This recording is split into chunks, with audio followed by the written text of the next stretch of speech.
ఈ బీజేపీ వాళ్ళు కానీ ఎవరైనా కానీ ఇలా వైఖరి ఎట్లుంది తెలుసా? చేతులు గాలి ఇంకా ఆకులు పట్టుకున్నట్టుంది. అందరు చచ్చిన తర్వాత ఓ మీకు ఫాస్ట్ ట్రాక్ కోర్ట్స్ పెడతాం, మీకోసం గది చేస్తాం, మీకు గిది చేసారు ఉంటే ఎన్ని రోజులు ఏం బీకిందంట మరి? అటు ఓట్ల కోసం జై శ్రీరామ్ అంటారు, అటు మళ్ళీ ఏమంటారు డెవలప్మెంట్ ఏమైందా ముర్రో అంటే జై శ్రీరామ్ అంటారు, నీట్ పేపర్ లీక్ అంటే జై శ్రీరామ్ అంటారు. ఇప్పుడు ఏమైంది భయ్ మీ జై శ్రీరామ్? ఎక్కడ గవర్నెన్స్, ఎక్కడ బ్యూరోక్రసీ, ఏం మిగులుంది ఇప్పుడు? మేము విద్యార్థులం దలుచుకుంటే ఢిల్లీ మెడల్ వంచి సీట్లు దద్దరిల్లిపోతుంది ఒక్కటి గుచ్చుకోవటోని.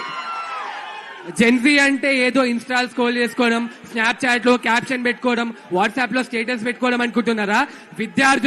విద్యార్థుల ఉడుకు రక్తం ఉంటది. తలుచుకుంటే ఒక్కొక్కరి బైరి ఒక్కడి ఇచ్చి కొడతాం తలుచుకుంటే చెప్తానండి. మేము పుట్టింది తెలంగాణ గడ్డ.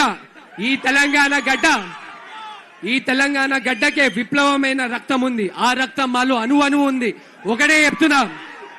ఒకటే చెప్తున్నా, ఇది ఏ పార్టీ కాదు, ఇది ఏం కాదు. మా హక్కు, మా ఇష్టం, మా కోసం మేము పోరాడే పోరాటం ఇది.